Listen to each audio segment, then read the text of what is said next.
Good evening, everyone, and welcome back to The Social Pillar. Hi. Good evening. What's happening? Oh, you know, What's nothing. going on? Wonderful episode. Who are How we? you? We are The Social Pillar. Is that who That's we us. are? That's us. I loved That's having an us. identity. It's It's good to Ian, know who I am. Kieran, I've been Jarrod. searching my whole life, and now here we are. This is We our found you. Yeah. Hello, everyone. Oh, we're out there. We're out there. Hey, so welcome to The Social Pillar, an ongoing conversation about the value of role-playing games and their crafts, cultures, and communities in our world and all around the world. Before we get started, I would like to acknowledge that we are coming to you from Aboriginal lands. I am currently coming to you from Jarrod country. We'd like to acknowledge the traditional custodians of the land and pay our respects to elders past and present, and also extend those respects to any First Nations people who may be watching as well. Always was, always will be. Sovereignty was never ceded. Hello, we are 3 forever GMs, and it's terribly exciting. I'm OMGM, dilettante and dabbler. How's the alliteration there? Almost like I Nice. planned it. And yeah, I run some games sometimes. I talk to some amazing humans. Speaking of amazing humans, I'm not going to remember which side one of them is on, but We're both on Ian. your... Other side. Yes. Ian, say hello. Who Bonjour. are Hello, you? everyone. Bonjour. Ian, coming to you from the Paris of the West. That's right, Penrith. Good to see you all out there. My name's Ian Zammit. I'm also part of Roleplay Experience, changing the world one tabletop at a time through role-playing games. Good to see you all. It's good to be back. Good to see you, Thea. Thanks for the introduction. I'll pass over to my other fellow Forever GM, Jarrod. Hi. Hello. That's me. I'm Jarrod, also known as the GM Chef, culinary curator of creativity in tabletop universe. Sure. We'll go with that. Wow. We got a bit ambitious there, but sure. I love alliteration so much. Keen to be here. Happy to be here for yet another episode, and very excited for tonight because we're going to be talking about a new system that I'm very passionate about, and just excited to really dive into and really get something back from a new tabletop system. It's fantasy, it's medieval, but it does its own things in its own unique ways. So yeah. Keen to talk Very about exciting. Dragonbane, this new system we've fallen in love with. Bring it on, We Jarrod. need Tell us. we need a drum What is- roll. I don't know if my mic's going to pick that up. And Dragon. We'll get a soundboard. We'll We'll get it. Yeah. Well, value. that's coming. You know, it's in our We'll break Amazon it wish down. list. Yeah, wish list. Boo, boo, boo, Wish boo. list. Oh, I could do the words. I was Dragonbane. looking at Stream Decks today on the Facebook Marketplace, not going to lie. So it's coming. Hey, hey, they're very But cool. For now, now. we got this background. It's the beautiful, amazing cover art for Dragonbane. It's very inspiring. You can't see, but like right underneath me, actually, I can maybe with the cover of the magic core of rules. The magic of cinema. This is the hang on this way. There is a mighty hero facing off with a vicious dragon, as is the world of Dragonbane. So. That's what we're talking about tonight. I'm super excited.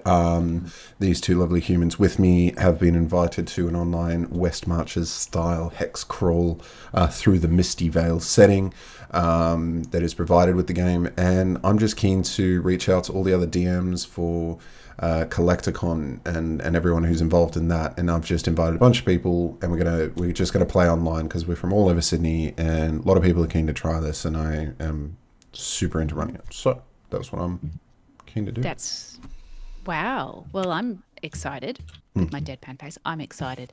No, this is really keen, but I know in terms of passion, you love this game right now. Do you want to tell us a little bit about the actual game itself? You know, a bit about why it is that this has become.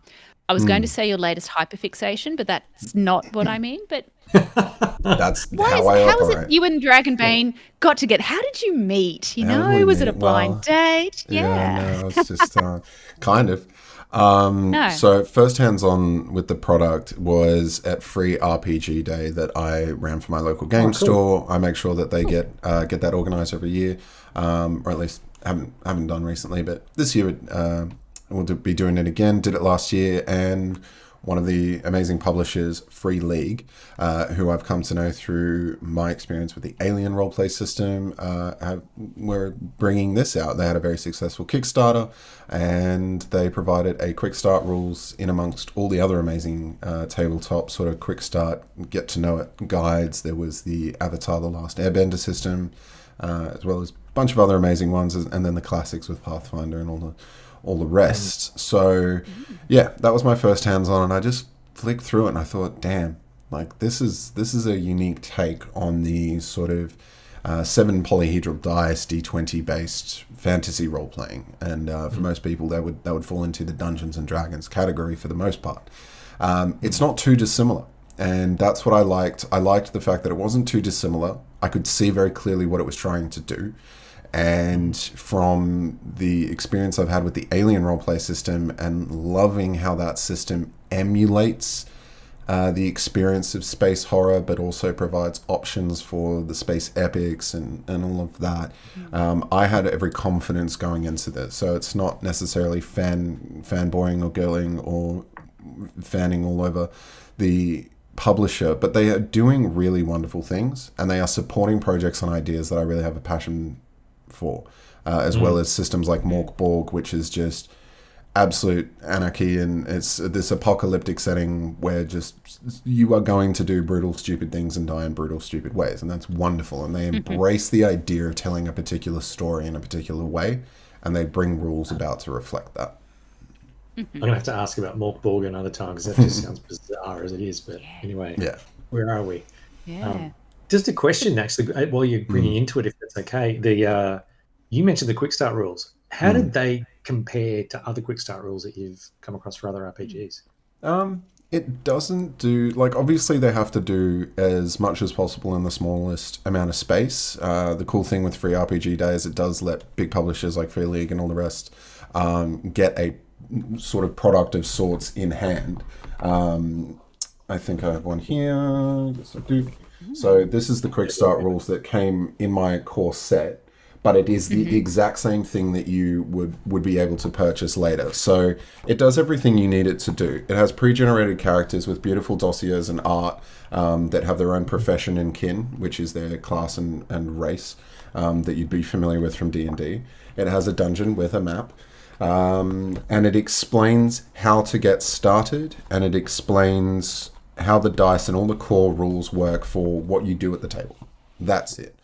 When you get into the core product, there's character creation, there's customization, there's guides on adventuring and what a journey is, and all of their own terminology, and it gets more in depth. So to pick up and play, it's a perfect little magazine. It is quite a thick, hefty magazine, produced beautifully, and it gives you everything you need. It actually includes the full adventure of Riddermound that it included in the core rules set with the adventure booklet. So it gives you everything you need.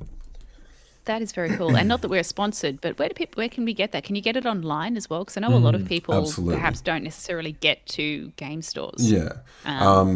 Absolutely. I've been fortunate enough to have a really good relationship with my game store, and through our distributors here in Australia, they were able to source it for me. So I picked up everything that was available to get through that, to not only show my support to Free League and the guys who have made this product, but also my local game store. I like to have physical things and support them. On their website, though, you can purchase the products, you can purchase the books directly. They have special limited edition covers, all the rest. So it is they're hitting the mark in terms of not just producing a basic core thing that comes out. They even announced yesterday that they are producing their first campaign book. You get an adventures book in this that is more sort of, sort of isolated adventures that can be single one-shots or, a couple of sessions, but it does tie into a greater campaign with an overall arching plot.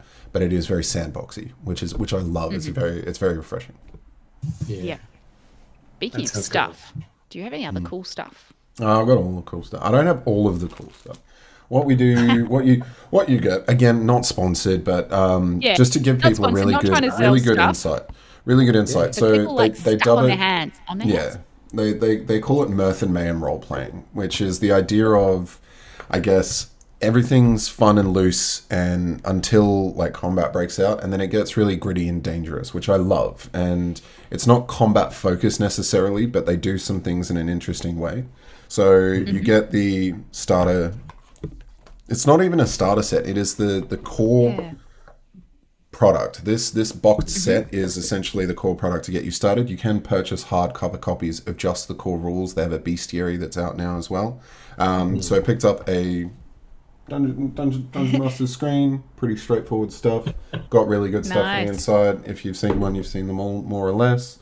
It's fading. We're it's not just seeing blending. them. Everything's going to blend in. Anything. This is probably the cover that, like, when people see this art of this absolute amazing assassin, Mallard is the race, these duck characters. Never thought I'd It's do a that. killer duck. Yeah, people get pretty obsessed pretty quickly. So that is the core rules. It comes as a soft cover. It's exactly what you need it to be, and it's just over 100 pages, about 112 pages. So not crazy long, really. The adventure booklet, much the same. Very, very good at explaining. They have a unique adventure structure. Like, there's lots of stuff about rumor. This is just a page of rumors and random encounters. Yeah. So they want adventuring to be dynamic, to be unique. This is the starting village of Outskirt, and these are the NPCs. And you can see that each NPC that's in the town has their own art, and they have a little background of who they are, their motivations, and how they play into the overall plot, because you'll end up at the Temple of the Purple Flames through one of those rumors or talking to an NPC. You do get printouts of the pre-generated character sheets in beautiful color, as well as blank ones. So there's a human wizard, a wolfkin is the other anthropomorphic race. I'm going to play a puppy. Yeah, they're pretty cool. And they actually include solo rules. It is got this engineered way to do solo roleplay. So it has Alone in Deepfall Breach, where you would pick up an extra hero ability or two, and then it has just, roll tables for, if anyone's familiar with role-playing, the idea of Oracle dice, which is, how do I get answers to my questions about the world? So obviously you can't just imagine, infinite outcomes and be excited by them. And then it does have a beautiful poster map of the Misty Vale, which is very exciting, as well as all the names of all the Kickstarter supporters on the back. That's very cool. Amazing map of the Misty Vale. But last but not least, little punch-out little standees. So they give you a bunch of little standees to put nice. Thick cardboard tokens in, and the art is beautiful. And then dice. Because who doesn't love more dice? This is the collection of the actual separately purchased dice set, and the set that comes with it. And the D20s are unique. They have a dragon on the 1 and a demon on the 20, because you want to roll low in this game, and rolling a 1 is a dragon, and rolling a 20 is a demon. Oh, I love that. And so it's very easy. Yeah. I think we should definitely talk a bit about the core mechanics, but I just had a thought. We should do a cozy stream where we play the solo version of this. Yeah, that's an idea that I just had. That'd be cool. That would be fun. Some solo games. It comes with other cool cards. So there's just some silver coins, and it does also come with initiative cards, and maybe a concept most people haven't heard of before. But speaking of core mechanics, it uses dealing out cards in a random order every turn to order initiative. Nice. Well, let's talk a bit about gameplay mechanics. So what is and I know this is not an easy question, but do you have an idea of what the core mechanic or core set of mechanics is? We've already said that it's a roll low game, similar to Star Trek Adventures. But yeah, what kind of core mechanics are there that are important to, I guess, get a bit of an understanding of? Yeah, it's I would say the biggest change, or something that people aren't going to be used to right out the gate, is there isn't experience and there aren't levels. So you start your character pretty all right, well off, and you basically progress through doing more things. So every skill, every ability that you have is going to have a progression mark next to it. If you roll one of those dragons or demons I mentioned 30 seconds ago, you put an advancement mark next to it. You've either done something amazing and learnt how to do something even better than you could before, or you've failed miserably but learnt a lesson, and hopefully you can do better later. At the end of every session, Do you put a mark against it no matter what? Or Whether it's a dragon and demon, you put a mark next to it. Yes. So whether you roll a 1 or a 20, you add that to your skill sheet. And then at the end of the session, you roll for advancement. But before that comes asking the 5 questions or whatever, however many questions the DM wishes to ask. And they're essentially, did you participate in the session? You may allocate an advancement to any skill you wish. So this is your core 20 skills, very similar to D&D. You have 6 stats, very similar to D&D. They then break down into these 20 skills. You have particular weapon skills, and you may have secondary skills. The only one in the core rules thus far is magic. But they are planning to bring more secondary skills. And then you do other cool things through heroic abilities. So you will pick those up at advancement points along the way as well when you complete a major quest or something. But at the end of every session, the DM asks, did you participate in the session? Did you overcome an adversary with combat? Did you overcome an adversary without combat? Did you give into your weakness, which is a character trait that you pick up at character creation? And things, various things like that. So you can then distribute those how you like. If you roll greater than your current skill, so the higher the skill, the harder it is to progress. So you roll a d20, try and get above it. Then you increase that by 1. So the higher it goes, the increasingly harder it gets. And that's it. And the chance of rolling lower when you want that skill to succeed goes up as well. So yeah, that's probably the biggest change and mindset shift, I think. Yeah, definitely. Because I think that in a setting that's got so many similarities to kind of like your fantasy of D&D, I think that some people would bring a lot of their expectations across from D&D. And that could be something to try and, I guess, shift your head or get your head around, especially if you're an experienced player. I do want to talk a bit about, you mentioned some of the things about character progression and having 20 skills. Is the character creation quite similar to, say, traditional D&D, or is it a life cycle, life story kind of thing like Star Trek Adventures, or how does it work? Yeah, I would say they've taken a little bit more technical and mechanic focused approach, less so than a narrative like Star Trek Adventures did. I do love that. I think Witcher Roleplay does that as really well as well. You literally have to think about your generations and your ancestors and how you've got to this point, which is really cool. This does do mechanics more so than anything else. And I think they've done that consciously because the level of deadliness of the monsters and the encounters that you are going to have, and that the fact that the world itself is inherently old and ancient and dangerous, there is a higher chance that your characters are going to perish spectacularly. So the creation of a character is very quick and easy once you've done it a few times, and the idea of having different combinations is really wonderful. Plus, even if you created the same character, it doesn't mean you're going to progress in the same way. Things like D&D or any level-based system typically have a preordained path of where you're going to go. You may get a choice of where you put some stats or the spells you pick up, things like that. It's very fluid because if the GM's giving you the options of different heroic abilities, you can very quickly diversify, and no 10 sessions are going to result in the same progression path across your stats, which is really interesting as well. Yeah. You mentioned before, and I think you did, that you're not. It's just slightly different about classes and races. We've already talked about the duck and the puppy, and no, I'm not just picking up because they sound adorable and deadly. Adorably deadly. But is it a similar mechanic that you have sort of, you pick your race, say your duck, and that gives you a certain suite of things that you are more inclined to do, and then you have a class which gives you a separate suite of things that you may be better or worse at, or is it different to that? Not even so much, really. It does in a way that, again, if you've come from D&D or 5th edition, it's not going to be crazily dissimilar.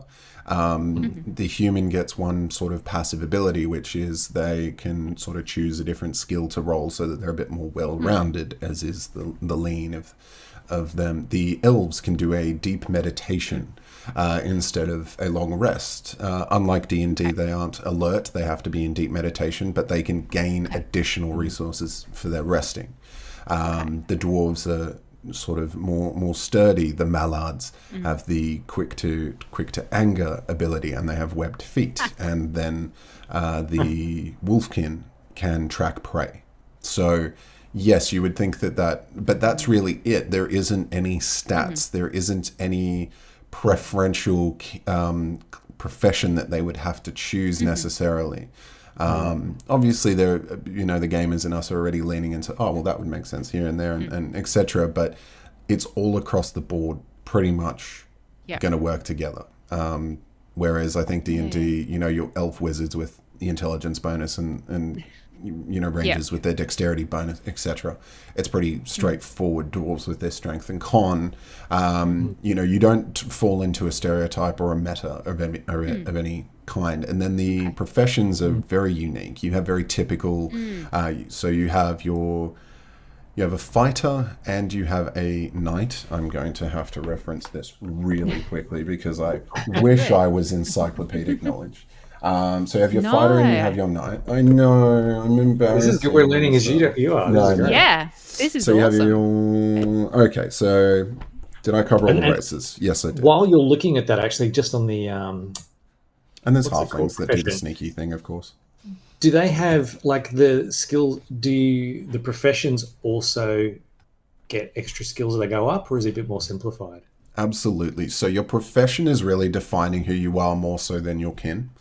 Because, again, you can come from any race, any sort of predisposition and background, but what you've been doing up until the point that you decided to become an adventurer, or at this point in your adventuring journey, is really what makes the difference. So there are 10 professions out of the core rules. There is the typical bard, fighter, hunter, knight, mage, thief, that you might, kind of see in any fantasy roleplay game. What is somewhat unique to this is the artisan. So you do have forge clerics and D&D. In this, creating and repairing gear is very important. Cool. So you can be a specialist carpenter, blacksmith, or leather worker. So various reasons why you'd want to do that, to maintain weapons, armor, wagons, things like that. The mage, for example, very strong.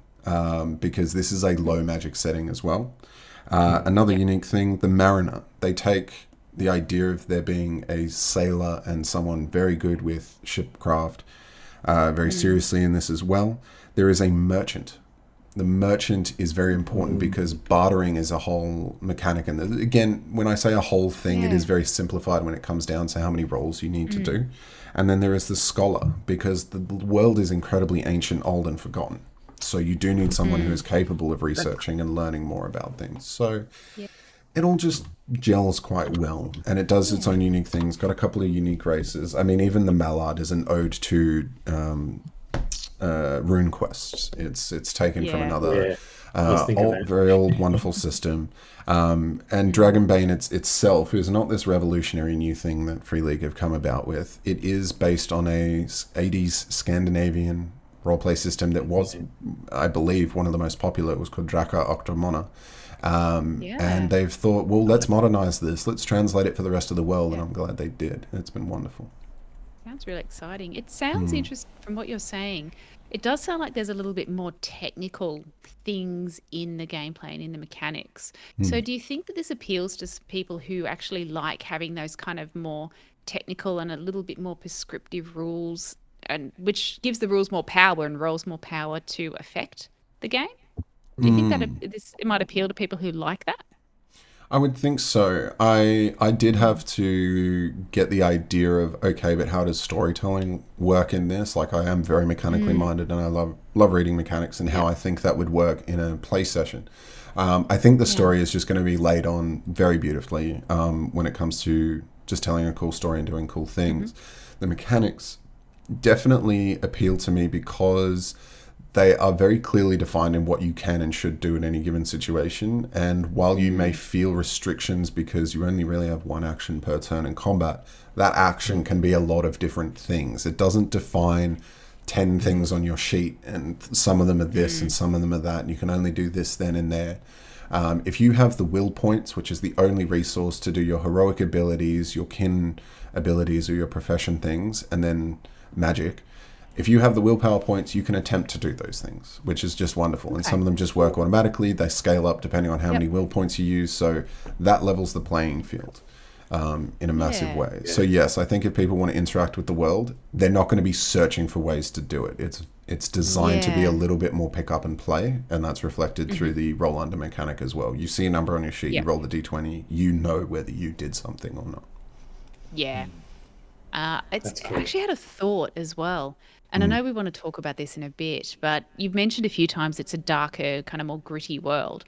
I was just wondering, having rules that are a little more, that can be a little more solid, I wonder if that actually ties in with that harsher kind of world. You know, like, hey, Yeah. if there are so many technical things on how things can happen and how things can go right or wrong, it's almost, it's, and I'm trying to figure out a way to say this where it doesn't sound negative. It's not taking away player agency, but it is increasing the role that chance has in the world. You know, it's by reducing the number of things that you can do to get around a bad roll. Things have consequences, like it's upping that consequentiality, which might be a word. So let's talk. I've touched on like the idea of the approach of it all, but typically rolling the dice is very straightforward. You have a skill number on your sheet. Let's say you wanted to swing your sword. You have a 10 on your sheet. It's pretty much a 50-50. If you roll and you do not roll under that, you don't succeed. However, it is not the be all and end all. You may push your roll. This is very free league. Free League-esque. They do this in their Alien roleplay system, for example.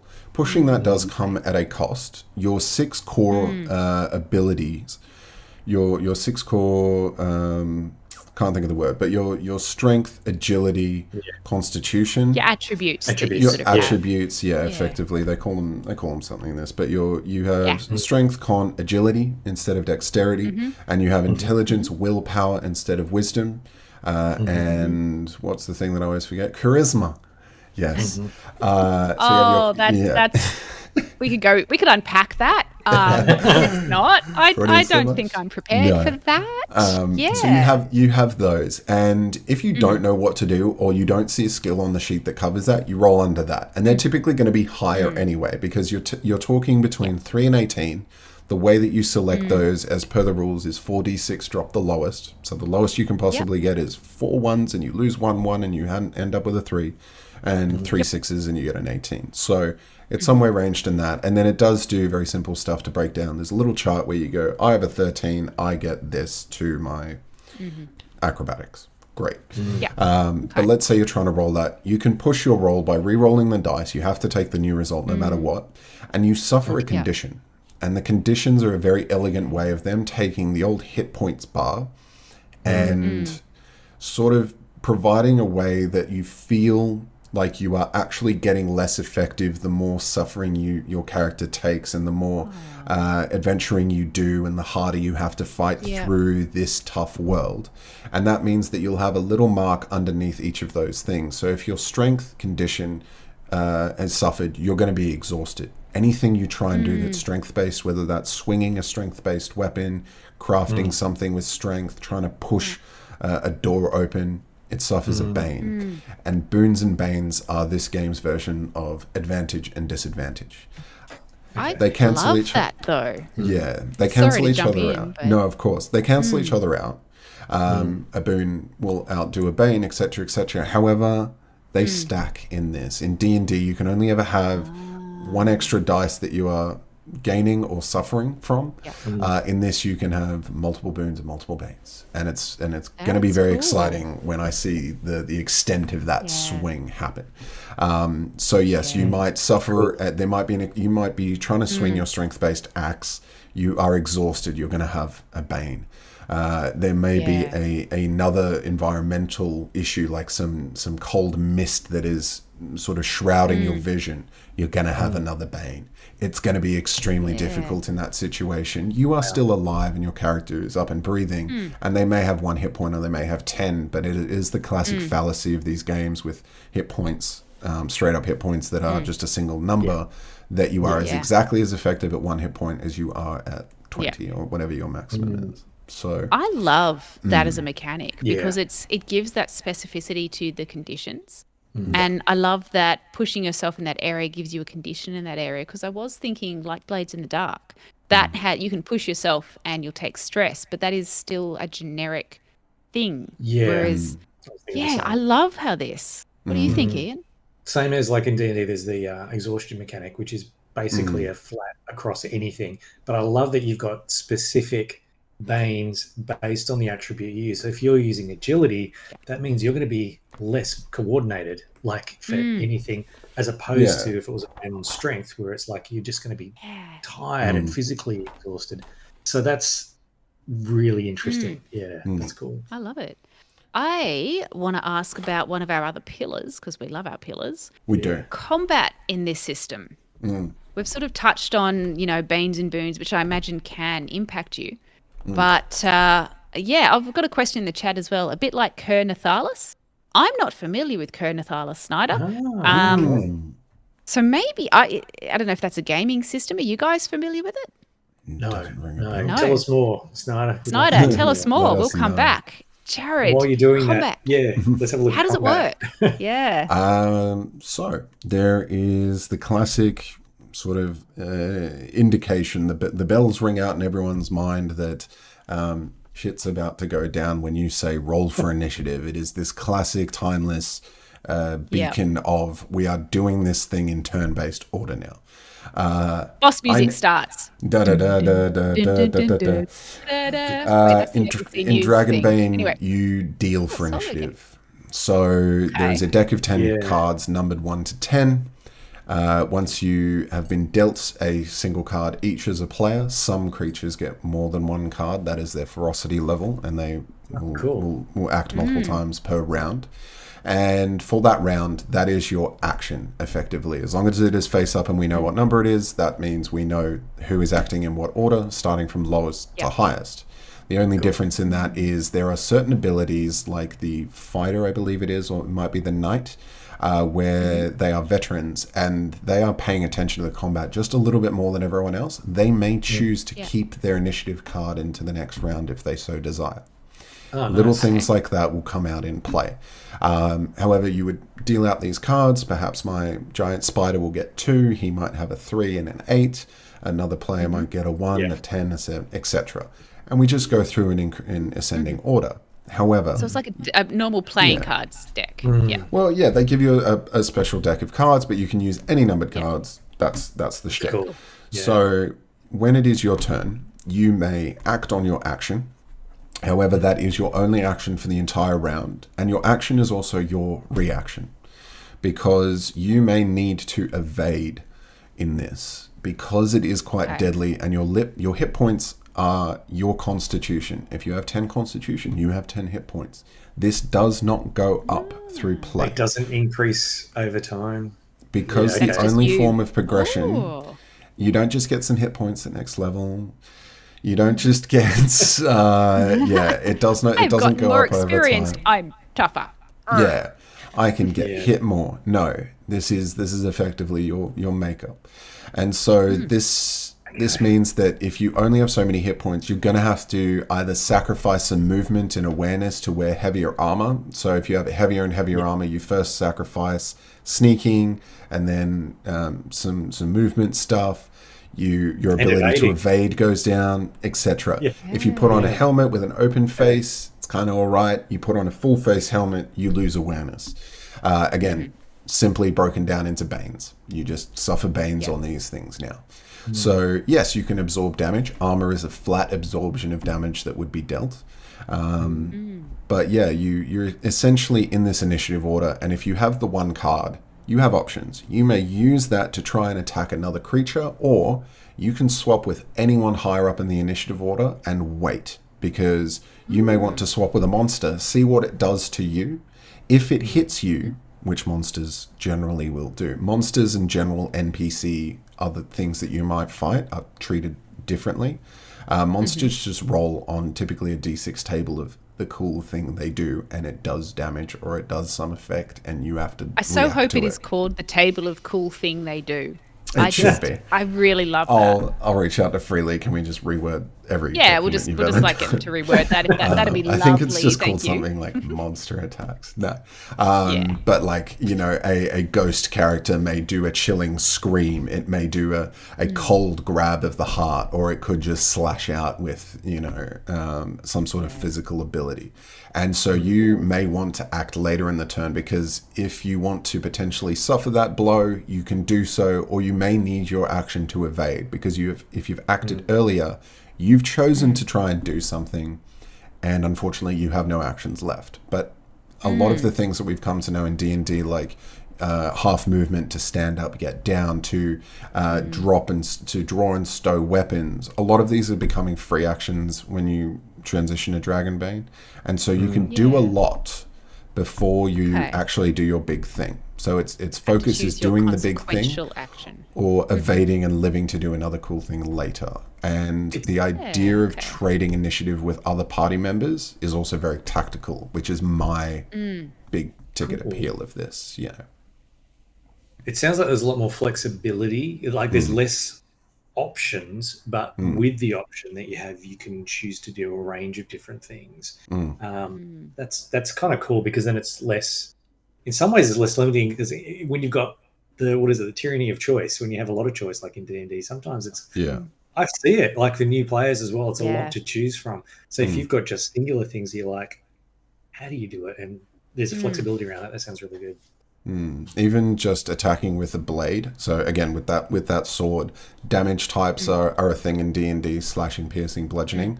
This does make a difference depending on armor and how you're choosing to use that weapon. So just attacking with a blade is a certain thing. You can disarm as an intention. You can choose to pierce armor and do all of these things, do a precise strike. So within that single attacking of my short sword, you can do multiple things. Staves and staffs have the topple ability, because knocking a creature down on its backside is going to be advantageous. So there's I lots take an of action choices. to knock him on his ass. Yeah, pretty much. So it gives you lots of choices, and the flexibility comes from the simplicity of you can do one cool thing, and then that inherently has, I've noticed, certainly this was my thinking and my theorizing, that this is going to speed up combat, because even though you've got a lot of choices, you're not going to try and do all of the things. You're not going to do an action, bonus action, make sure you move into the right place, discuss all of these things with everyone else. The dialogue around the table becomes the focus, and then you go, right, well, I can only do the one thing, and I need that to be the best thing. The last thing about that combat system is, because of the initiative being, all the cards get collected, shuffled, and redrawn every round. The idea of waiting for everybody and all the monsters to act before your turn goes out the window. You may have drawn the 10 card on the first round, but you may draw the 1 and be up next as first in the initiative. It shuffles the initiative order every round, and that keeps people paying attention, and it means that people have to be engaged and think strategically and tactically, which I love. I like that. First edition D&D was like that. It was every round.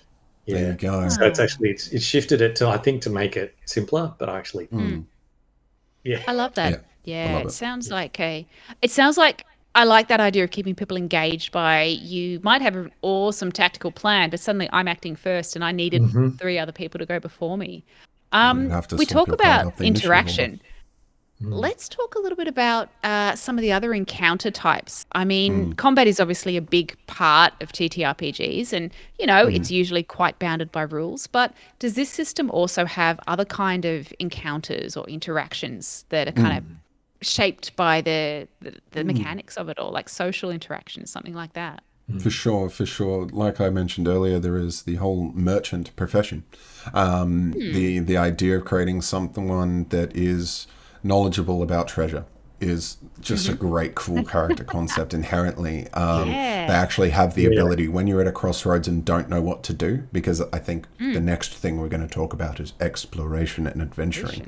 When you're not sure, they just have this ability to know where they think the treasure is. It's a little bit cheesy, but I think it's a story driving and a decision making mechanic where the GM has to go, okay, you see the creepy old windmill, you see the hill of gravestones, and you see the old wizard's tower. yeah, okay, you go over there or something. It just makes Yeah. decisions and stuff. But yeah, there's bartering mechanics, and you will need to make sure that you get your gold's worth of the treasure that you find. There is upkeep. There's definitely the need to have supplies, and like I said, there's an artisan. There is a crafter who can be in your party, and the idea of if you're not crafting it out on the road. With the gold you make, you might have to be purchasing all of your supplies. I didn't touch on the fact that in the combat you can block, and so you can parry and you can evade. So you might want to choose to completely avoid the damage, or you can block, and your weapons, if you choose to use a weapon, have durability. Your shield is going to have durability. So they can get damaged. Yeah, and it's not a damage over time. If it's this number or greater, it just breaks. Torches have uses, things like that. So the adventuring side of it is resource management as well, but it's very simply done. It strikes me as having a lot of similarities to 4th edition D&D, which had a lot more things to bound it, that, like, resource consumption, multiple things that could stack. But it also reminds me of video game construction for RPGs. Is that something that's occurred to you going through learning this new system? It has tickled my fancy, because what I thought D&D was before I ever played it, this is encapsulating and embodying it. I always understood it as you are telling a story with a bunch of people, but you're going on these quests. You're going to have to camp. You're going to have to collect resources. You're going to have to have survival skills. You're going to need to know dungeoneering and ropes and knotting. You're going to have surveying to make sure that you're crawling through a dungeon to ensure it's safe. You're going to be researching the monsters and the creatures before you go delving. This was the concept that I had. And yes, this is very OSR, or old school role playing. It does lean into what I thought it was. And this is before, 5th edition, and the very narrative heavy, high magic, do the amazing thing in any way, shape and form you would like. So I had this idea of what OSR was, and this encapsulates that in a very modern way, very beautifulally. So yes, it does tick. And as an avid video gamer who loves role-playing games, it does scratch that box, certainly. Yeah. Oh, that's awesome. I guess I want to talk about our last pillar, talking about scratching boxes or ticking boxes. Ticking boxes, and we touched on it before. Exploration. I mean, it sounds like it's a very in-depth and filled out world that, even just in the free rules and the base rules that you get. And I know that you're starting up sort of a West Marches approach. What is the role of kind of exploration and interaction with the world, which to me sounds a little bit more along that kind of gritty, almost grimdark kind of environment? How does that integrate into the gameplay? So there is the idea of journeying. It is the fact that the road between your hub, your safe space, your haven, your home is not going to be elegant. It's not going to be straightforward and simple. And I think this is something that I've certainly missed in modern role playing, is the idea of just getting to the next cool thing. And there's nothing wrong with cutting scene to scene. It has to be done in visual medium, storytelling, TV shows and film, because of course, Lord of the Rings being the classic quest, there are those little quiet times. There are the times where they're sat at the camp and they have to share a dialogue, and that is valuable and important. This does set that up, because setting up camp is the only way to actually gain the benefits of a long rest. Typically, I find these days people go, right, do we have time to do a short rest? Is that going to make narrative sense? Does the DM allow it? Cool, we do a short rest, we roll some hit dice. Do we long rest? Same thing. Like, are we setting up camp? All right, we'll set up a watch. All right, this person watches. I roll like 1 or 2 dice to see if I think anything should happen, and maybe it does, or maybe I can't be bothered. This is far more focused on the journey as well as like the destination. Nothing gets left behind, I'm trying to say. So in order to gain the benefits of a long rest, you have to do a bushcraft roll to prepare a meal. You have to have your tent and sleeping facilities set up. And Yeah. if you want to regain some of these conditions back that I've mentioned, as well as your hit points and your willpower points, these are really the only resources that you're going to be expending other than items and gear. You're going to be trying to get these things back. So if you want the full benefits, you need to do the adequate things. So you have to have food and rations and prepare them correctly. Hunting and fishing is its own dedicated skill, as well as bushcraft. So the idea of resource gathering and crafting and all the rest is there. So I do love that. And the idea that the world isn't going to just have everything you need, and you cannot carry everything you need either. The merchant can come with a donkey and cart that can carry up to 50 weight units effectively in kilos. And your character can only carry half their strength rounded up. So if you had 19 strength, the maximum you could get, and you had half of that rounded up, you'd have 9. You would have 9 strength things that you can carry. So that is 9 units, and like a sword is a unit, a tome is a unit. So if you that quickly adds up. And I know that it's definitely beneficial in sort of modern D&D that, you know, we might not track currency so much. I think tracking coin is important, but encumbrance, I feel it goes to the wayside quite often. And things like that. And there's nothing inherently wrong with that. You could just say, I give him a bag of holding, it's all good. And then just take away that bag of holding. Yeah, but like track what's in the bag of holding, because it's so much fun to take that away. So look, I've got a game running at the moment, and the guy who's tracking it has a spreadsheet with counting the weight of everything. So it does take a bit of work, but this sounds like it's inbuilt a little bit easier. Yeah, so it just gives you the idea. So anything you have equipped, you have 3 weapon slots that are at hand at any time, hence the being able to put it away and draw what you need out. Any armor that you're wearing, helmet and etc., your tiny items like a little flint and steel doesn't count, things like that.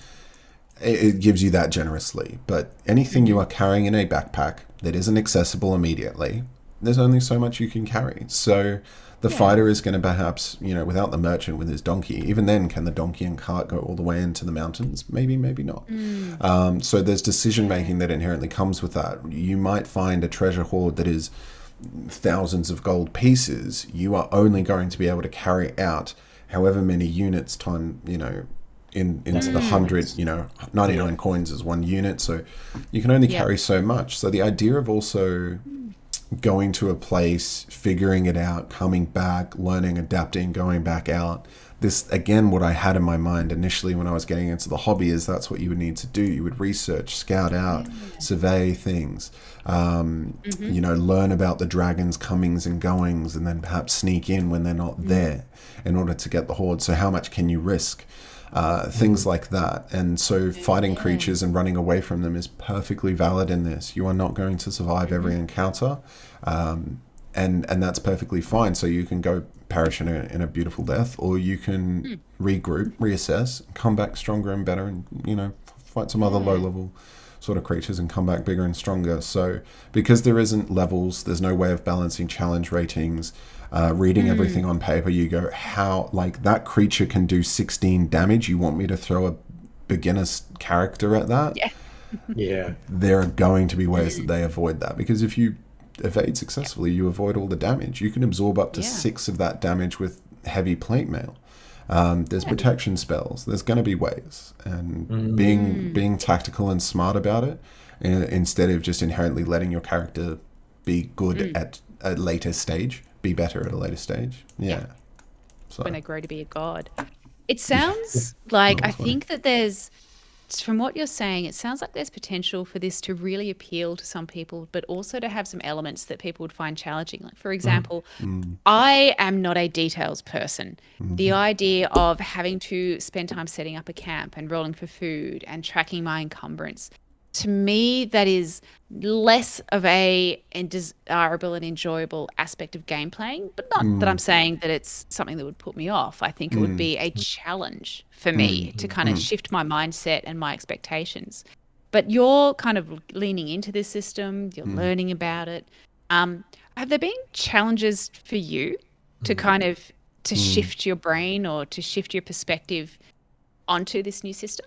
For sure. I always, whenever I take up the challenge of learning a new system, I definitely have to, I find myself categorizing like the way that you do this in D&D is X. So I need to find out what the equivalent of X is for this system. So if I wanted to swing my sword, I would ask And for, there or goes if the escape pickle. yeah, or as a GM, if somebody asks me, okay, well, I want to do this, I'm very quick, and I've done it so many times with D&D now. I go, okay, well, you just roll this, you just roll that. I pretty much know like all 20 skills that are on the character sheet. Don't ask me. But like, there's going to be these skills where I'm going to think, okay, well, that would be a survival check in D&D. Oh, that's bushcraft in this. So I just need to supplement the idea of I know what kinds of things the character is going to ask for the most part. And I just need to it's like translating. It's still the same thing. We're doing the same thing of I tell you where you are and what's around you. You say, I want to interact with it in such a way. And I say, this is the mechanic to do that. The player character sheet is the mode and modality and method that the players interact with the world that is in our collective imagination. So that is always the biggest challenge for me. Other than that, the system, I've not really had too many questions about the system. There is a fantastic Discord community where people do clarify things. There's some things that are vague. It has been translated from Swedish. The Free League is a Swedish-based publisher. And so there are certain things, while not grammatically incorrect, might just not make the most sense. And that comes just down to the classic fallacy of rules as written and rules as interpreted. So I've definitely seen the same thing come up over and over and over again, where people say, oh, but like if I roll a will check, is it my will score or my will points? Because my will points could be 1. I might have run out of will. That's really tough. And it's like, okay, we did need a clarification there. It's little things that the community has just done an amazing job of clarifying. So yeah, if something's trying to spook you, I would normally say roll a wisdom saving throw. I now say roll a will saving throw. It's just the same sort of thing. I find it interesting because something that's I've been spending a lot of time thinking about lately is cultural influences on gaming.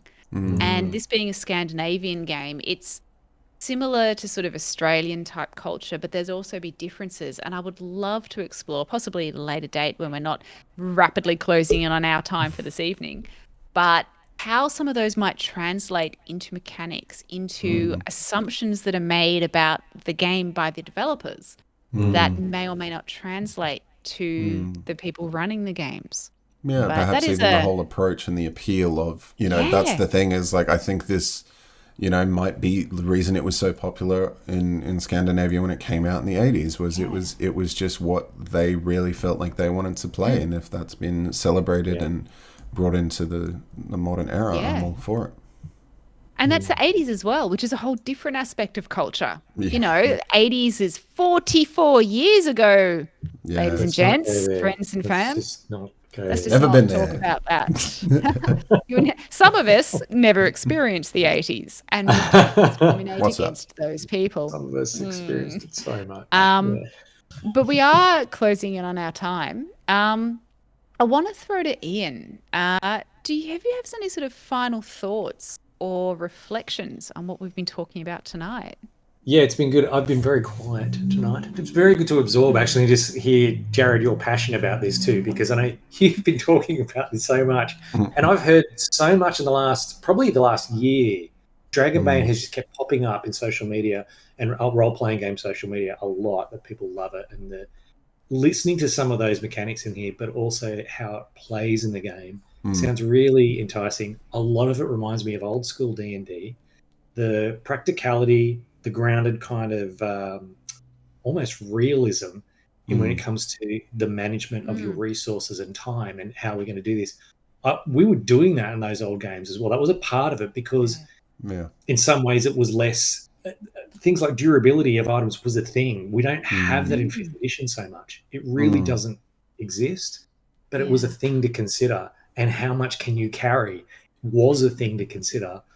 But I think there's an elegance to it, it's like with 40 years or more of time and generations of gaming has brought around rules that make it sound easily in this kind of game. So I'm be very keen to play it. Sounds a lot of fun. Yeah. We will. I think we definitely need to come back after people have played it for a little while, because I know that we've both got invitations to this campaign. and I think that it'll be, we should definitely revisit that. Yeah. Speaking of I like revisiting, that. Jarrod, do you have some final reflections, having been the focus of our scorching questions and journalistic eyes? Having spoken about this game and, why you love it and some of the mechanics, is there any sort of last thoughts that are burning behind those eyes, as it were? Well, no, I would take this time to thank you for allowing me to, speak about it so passionately. The beautiful questions, and it's definitely wonderful to talk about things that you're excited about. So this is just a fun thing to do, and I've been running it, here and there at one shots and conventions and stuff because I just want to show people something new.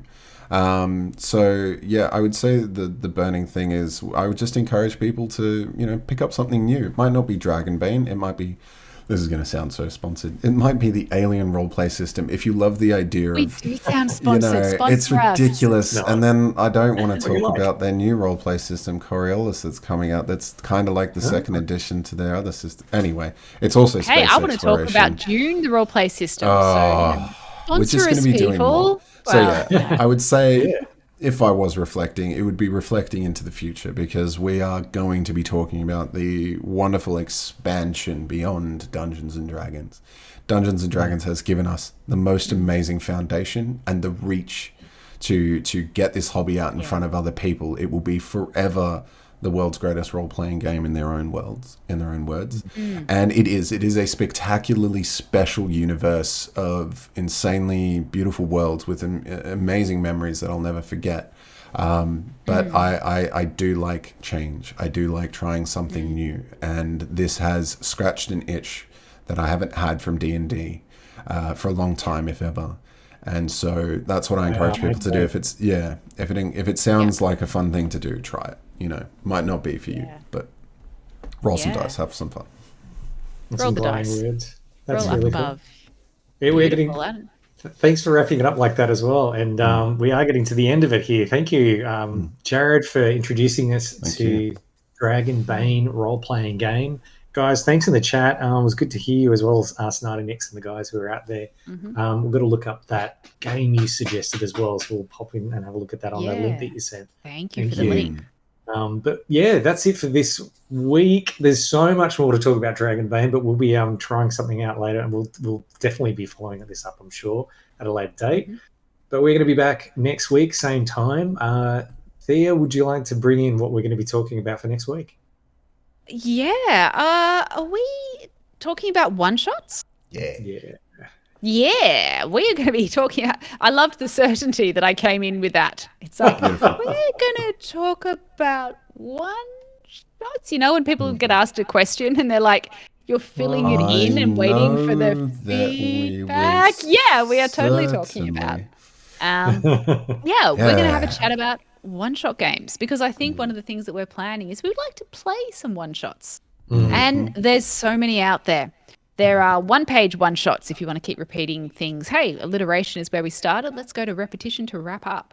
And I think that this is something that when we talk about one-shot gaming or we talk about games designed for one-shots and quick play, I think that there are some cool key differences that come into that. So I'm really excited to explore that next week with two wonderful human beings. We are, as Ian says, starting to run out of time. We're gonna go soon. Yeah, One Shot Wonders. I'm sure Snyder Nix there is a channel called that. Otherwise, I would love to steal it. Oh, there is. Beautiful. We have YouTube. Please do check it out. We've got most of our last season up there. There are 2 episodes that are missing for various technical problems. They'll be coming. Join us on our Discord. We have a most excellent community. D, I love this. Wait, is it backwards? We have to do it. I was trying to work No, it out that's- myself.